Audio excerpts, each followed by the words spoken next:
it's strategically implementing some of those little pieces in there to do a pattern interrupt throughout the course of your virtual event.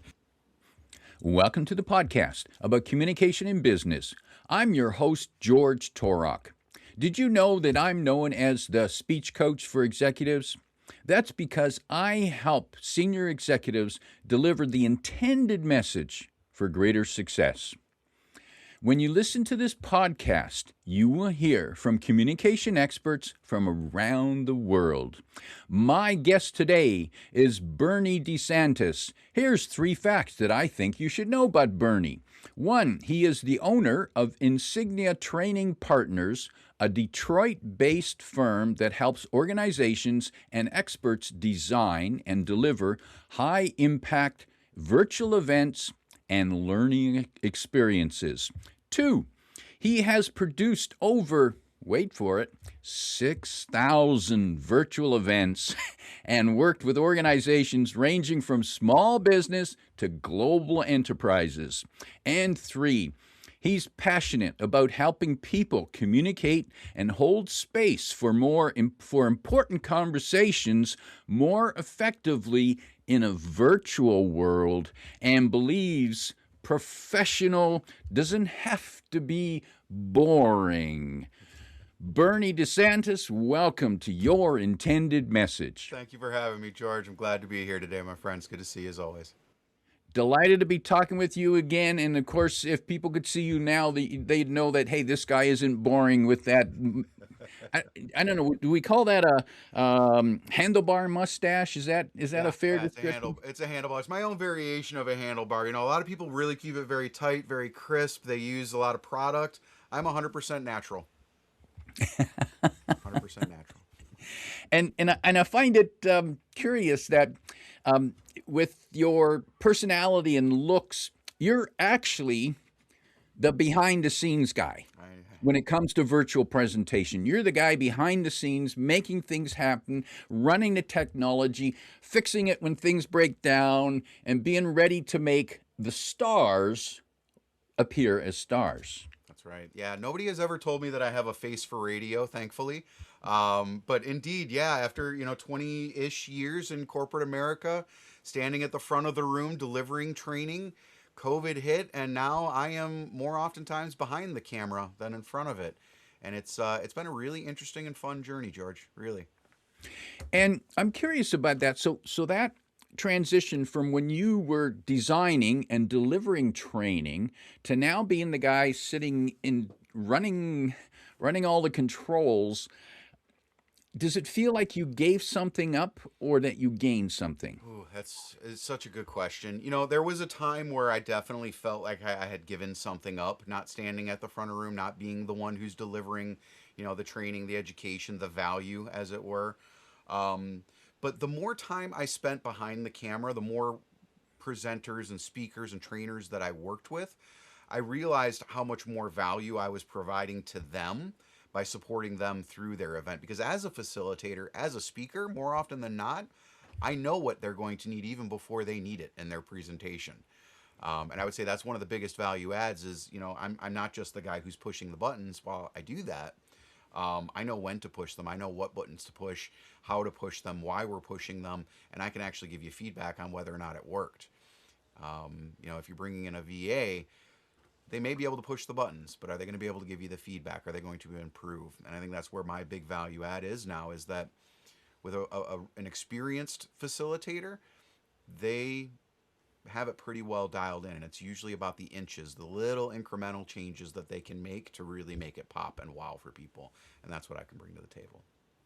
And as someone who has had that experience of being the presenter, the trainer, and understanding the real purpose of the meeting, of the presentation, you now offer a greater insight into how to make this work. And as you pointed out, it's not just about pushing buttons, although you need to push the buttons. Indeed. Somebody needs to push the buttons. And honestly, pushing the buttons is probably the easiest part of it all. But when you're talking about being a facilitator at the front of the room, being the person who's responsible to push the buttons and to deliver content effectively at the same time, that becomes a challenge. In and of itself, pushing buttons is really easy. But managing all of the button pushing at the same time while delivering an engaging presentation, that's not nearly as easy as it seems. And I suppose an analogy in terms of a in the room presentation, when the speaker's at the front of the room speaking, they can't also be running the soundboard and controlling the lights, and we need those other people in the room. So when we transfer to online and virtual, those functions are still there, and they are significant enough that we need people, we need experts in those spots. Yeah, absolutely. And it's not always a one-to-one correlation, something that you would do, in person to virtual. Sometimes it looks very different to engage virtually than it is in person. But there's oftentimes a very similar equivalent, right? There is still ways to engage the audience similarly in virtual as you do in person. But if you don't spend enough time in the virtual space, if you don't take the time to really go down the rabbit hole, like you would go to an in-person event the day before, a few hours before, and you're going to check the stage, you're going to check the microphone and do all of the things. You still need to do the exact same things that you would do virtually as you would in person. And Bernie, in your experience, when you've seen leaders, speakers shifting from live events to virtual, where do you see them tripping up? Ooh. Honestly, it's very rarely with the content. Most people that have a desire to deliver content, they have the content. They're a subject matter expert in the thing. Oftentimes where they struggle with is in the small details. Again, it's in the engagement. A lot of folks think that they can take in-person content, turn the camera on, and just talk for an hour, right? In keynote style. And, while there is space for that occasionally, it doesn't really engage. And so if your content is super boring, if it's not something that people really, frankly, want to be there for, which is the case in some organizations, you have to find ways of making it engaging. And it is in the details. It is in how you leverage the tool. It is in how you deliver that content, not necessarily your knowledge or breadth of knowledge of it. And I suppose we need to keep in mind that when we shift to watching on the screen, the closest experience that we have to this that we can relate to is watching TV. That's right. Or watching a movie where we expect a lot going on for that show to hold our attention, whether it's the news with the crash at 11, or whether we're watching a comedy or drama. We want to see action. We want the screen, the characters to actually invite us in and make us part of the message. And speakers doing this on camera aren't necessarily doing that. Yeah. And George, more from the speaker perspective, right? You've had a lot of work and worked with a lot of clients, mostly for in-person events. What have you seen as being the biggest challenge for folks you've worked with transitioning from in-person to virtual?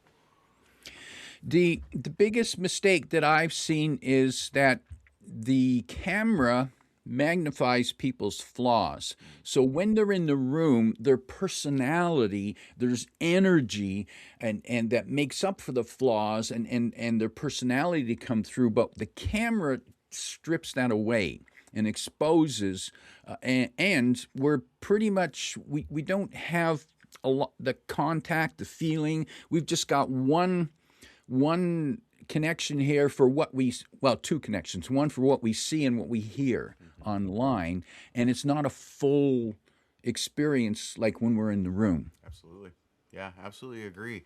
It's unfortunate, but also benefit, because now if you know that you're not worrying about the other senses, you can focus in strategically on those, right? But people, again, they don't really think through what it means to be in a virtual room versus a real room. You and I have had this conversation a few times. The microphone, but they're listening to you through their speakers in their laptop, right? There's your camera, but they are seeing you through your lens and now through their screen, right? It's not the same as viewing them with your eyes in person or hearing them with your ears. not only are you dealing with how you deliver that content, but there's also a significant unknown. You have no idea what type of system the person is listening to you on the other end. They may be on their phone, they may be on their computer, they could be on their laptop or a tablet sitting in the park right now, and you've got to account for that. And they could be sitting in their basement with the furnace running or the dryer running, and all that's interfering with your wonderful presentation, and you need to adapt for that. You mentioned the magic word when it comes to presentation, and that's engagement. How is engagement, how does it happen when we're online? A lot of the same things that you would do in person, George. Obviously it's the changes in tone and pace and inflection, right? It's using your body language throughout, even, right? That you only get this little bit of space here, right, in the virtual, but you still got to bring your hands into frame every now and again, with some purpose, of course. You don't want to be like Ricky Bobby in what was the movie Talladega Nights. I don't know what to do with my hands. But yeah, you want to engage your body language the same as you would in person. Now, what you can do virtually, which is pretty cool, is you can leverage more tools that are available to you here, right? In the basic version of Zoom, you have things like polling questions and breakout rooms. You can play music in your event. I always recommend that, starting an event with music.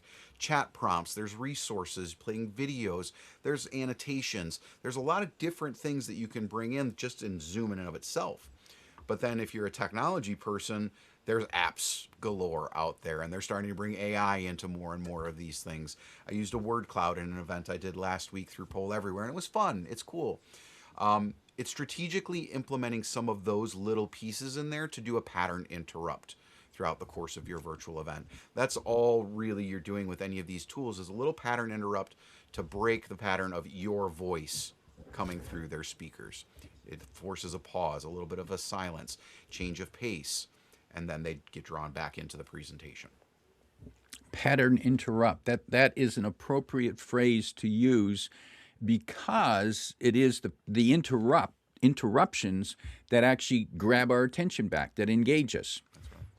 That's right. It's kind of funny that we're talking about this. I actually did a post, it was probably a year or so ago, arguing that learning should be disruptive in its delivery, right? That is what people remember, is not necessarily the lesson from what was being taught, but the disruption they tend to remember.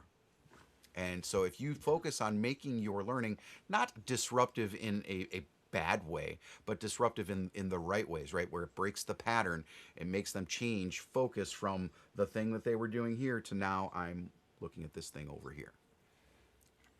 And I'm thinking of a friend of mine, colleague of mine, who's a speaker that talks about financial services, and he uses what you could call a pattern interrupt, because when he explains about how people might misapply their finances, he uses a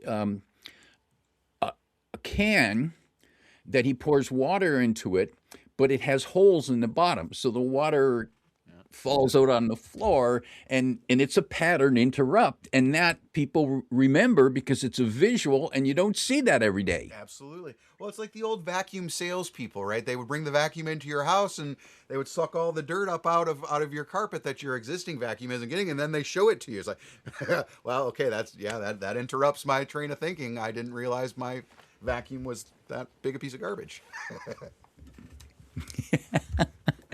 And when it comes to online presentations, how do we address time? Time is super important in virtual. People who are attending virtual events or going to virtual trainings, more often than not, they're bookended, both sides of that training, by another meeting. So it is absolutely imperative that you stay on time, whatever you have allotted to. If it's an hour, you don't go more than an hour. If you have 30 minutes, it's not more than 30 minutes. In fact, ideally you end a few minutes early so that you can give your audience a few minutes back to take their bio break before going to the next meeting. But it's really, really important to be very aware of time, and something that I typically will track for my presenters when they are doing their virtual events, because I put such a high value on starting and ending a meeting on time and respecting our audience's time. But you also need to make sure that strategically, when you're setting up your content, that you are very aware of how much time it takes you to deliver that content. I see people all the time building decks that they will never get through in 60 minutes, intending to say every word of it. And then, of course, they run out of time. Bernie, where have you run into? Because when we start leaning on technology, we need to become, I believe we need to become better at the technology, but we also at the same time need to become more patient because it doesn't always work right. Indeed. Yeah. A phrase that I use often is technology is great when it works. Sometimes it doesn't. And that is just a reality. It makes it that much more important, though, to focus in on those human elements, though, George, right? Like your delivery, again, you want to make sure that you're rehearsed and practiced in how you're going to say what you're going to say. Because if all of a sudden your polling question doesn't work, you have to know what you're going to say next, right? If all of a sudden your breakout rooms won't launch, you may have to be prepared to do it as a group activity in the main room, right? If all of a sudden your Wi-Fi starts to get a little bit choppy, you have to know what to do next, right? Those are technology things that with preparation you can typically avoid or be prepared for. But more often than not, and those are human things, right? Taking the time to be prepared and research those. But again, more often than not, it's not the technology that's going to take it one way or the other. It's going to help, but it's you as the human, how you are delivering that content, how you are connecting with that audience, the vocabulary that you're using, right? The words that you are actually saying, choosing the right words that resonate with that audience, not using jargon, right? All of those pieces that are uniquely human, those are really what make a great virtual event. The other bells and whistles, they make a difference in the experience, no doubt. But if you are a terrible presenter, all the bells in the world won't matter. You can ring them all at the same time. And if you are a terrible presenter, if you do not have those delivery skills, we'll say, it's oftentimes going to be a bit of a dumpster fire. Like you have to be prepared as a speaker, as a human, to deliver that content, regardless of the technology. So you can't get lazy and say, well, I'll just wing it. We got the best technology. That'll make me look good. Yeah, and the moment that you say that is the day that it goes down. And Bernie, where do you see this going? This whole virtual. We made the change when the pandemic came along. There was some virtual meetings before that. Zoom was actually around before that, but the pandemic just made it real clear, folks. This is one convenient way to get together, one convenient and rather inexpensive way, and we can still meet with our people from time to time this way, and sometimes we meet in person. Where do you see this world going? Well, I'll tell you, George, there's not a CFO out there at this point that's going to argue the cost effectiveness of delivering training virtually as opposed to in person, right? Sending people to Vegas to go to a keynote, like that's an expensive proposition.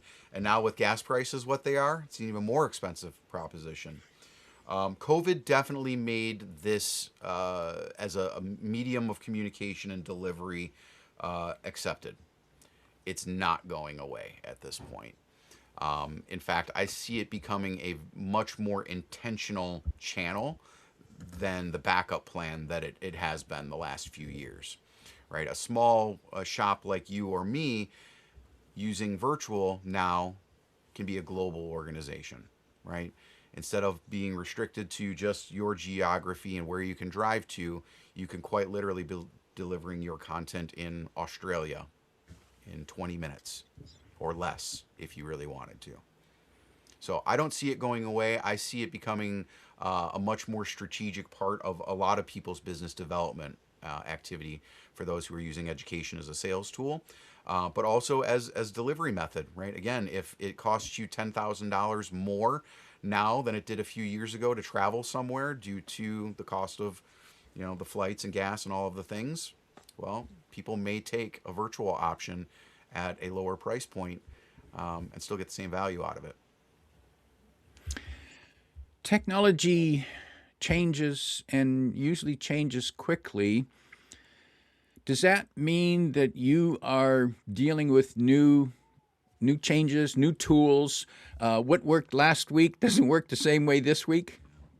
Definitely. There's always going to be new tools that can be brought into the space, right? When you're talking about speaking, whether you're using it in person or virtually, or you run a community or whatever the case may be. And let's be honest, every time you're in front of another individual, even if it's one person, you're on stage. But there are all kinds of tools out there that you can potentially use. Staying on top of them all is a struggle, if we're honest, George. Like, I mean, quite literally, AI tools that are out there, there's 100 of them being introduced every single day. And so it's hard to keep up with them all. But I will say this, if you, regardless of the tools that you're using, the technology that you're bringing into your events, if you're focused on creating a great experience for people, then that is what you will do. If you are worried about using the coolest, newest technology, it will likely fail on you when you need it most. So what I tell most people is, yes, you want to leverage technology, but focus on how you deliver your content and engage your audience first. Have substance and be real. That's right. Well said. Do you think that AI can replace you and me? Ooh, that is such a good question. I think that I think AI eventually, quite frankly, will replace the virtual producer, right? The role that I and my team have right now. I think eventually we'll get to a point where Zoom or another platform has AI that's smart enough for you to talk to it and have it do the thing that you want it to do. Does that replace you or I in the bigger picture of being a value-added support to speakers, training and coaching speakers, speaking on stage as a human being? No. We're already seeing an amazing pushback from the marketplace on pretty much any content that is being pushed out there, and it obviously is AI. And yes, I just received an article the other day that someone claimed that they wrote about me, and I'm thinking, no, this was AI. I can see that. Now, I will say this, and I've done this as well, but I make it very obvious that it is AI. I record mustache moments, right? That's my video that I record every single week. It's something that I say, and it comes right from the top of my head. I then plug my transcript into AI, and I say, write me a post about the video that I just recorded, and it spits it right out. And it looks good, and it's very clearly an AI summary of what I just did. But my video is very authentic. It is me. And so that is the difference, right? It is coming from me. I am saying the words, I am thinking of the content, and then I have AI help me to polish it up and put it out there to the universe. Whereas people get it wrong when they are using AI solely to create content and then claim it as their own intellectual property and or build. So AI is a tool we can use, but we need to be real. We need to be the content, and we can use the AI to polish it, repurpose it. Absolutely. I mean, AI is amazing at a lot of things, but coming up with something that has never been brought to the world before is not one of them. Its strength is that it has access to the accumulation of all of the world's information that's on the internet right now. That is its strength. But coming up with a new symphony, it's probably not going to do that, right? It may be able to take content from previous speeches, but it's never going to write its own original speech, right? There are things that an AI is never going to be able to do, or at least I can't see it replacing a human to do. And those are just a couple things. What scares you about technology? Well, I think everybody, to some degree or another, thinks that Terminator is actually possible now, given where things are at. That scares me a little bit. That's even a possibility of being real. I think what scares me most, honestly, George, is not really for myself. I feel like I'm a pretty adaptable person. I'll be able to ride the wave of technology for a little while, and I'll understand it. It's the folks that don't pick it up as easily, that don't understand it, or that are fearful of it, that aren't leaning into it now in the early stages. I quite frankly, I really worry that there's a lot of people who are going to get left behind in the workplace because they are not able to keep up with the pace of technology quite as easily as some others. And I worry that too many people are going to try to, frankly, replace themselves with technology. And Bernie, for our listeners, let's tell them about the workshop that we're jointly producing coming up in May. Let's tell people what they can expect from that. Yeah, really, really excited to work with you on this, George. So we are May 12th, if I remember correctly, May 12th. We are running a 90-minute workshop where we are going to focus very specifically on the things that we've talked about here in this podcast today, right? How to be a more effective human being delivering presentations, leveraging some of the technology that's available to us. I feel like I'm totally blanking on the title that we decided on. The Human Edge, I believe, is what we called it. Human Edge Online. Thank you. Human Edge Online. How to command the virtual room. That's the ticket. And people will hear from both of us, and that will be an interactive workshop as well. So show up for that, and you get to ask questions and possibly be one of our examinations. We'll look at what you're doing, spotlight you. And people can find the link to that below in the description. Also, you can find a link to Bernie's website at insigniatraining.com, and feel free to book a session with him to discuss your next virtual presentation and how you can get ready better and how Bernie can help you. Bernie, we're preparing to wrap up. Imagine that you're sitting with a corporate leader who needs to deliver a critical message to the staff, and the way that he or she's going to do that is going to be virtually, because they're spread all over the place. They have locations across the country and across the world. If you could give them 1, 2, or 3 pieces of advice on how best to prepare for this presentation and get the message across properly, what might that advice be? Oh, goodness. I would probably say, first and foremost, be aware of your virtual presence, right? Make sure that you show up on camera properly, you sound good coming through the microphone, you're well lit, right? You want to make sure that the audience can see and hear you. That would be number one. I think the second piece would be to focus intentionally on engagement. Don't just talk at people for an hour. They're not going to pay attention. If you want them to pay attention to you for an hour, you want to intentionally engage them roughly every 5 to 10 minutes. And if you're doing that, your message will likely land better. Powerful advice. My guest today is Bernie DeSantis, reminding you that to engage, to foster engagement, remember to use the pattern interrupt. If you like what you heard, remember to like, comment, and share this podcast. Come back every week for more practical insights to help you deliver your intended message. I'm your host, George Torok.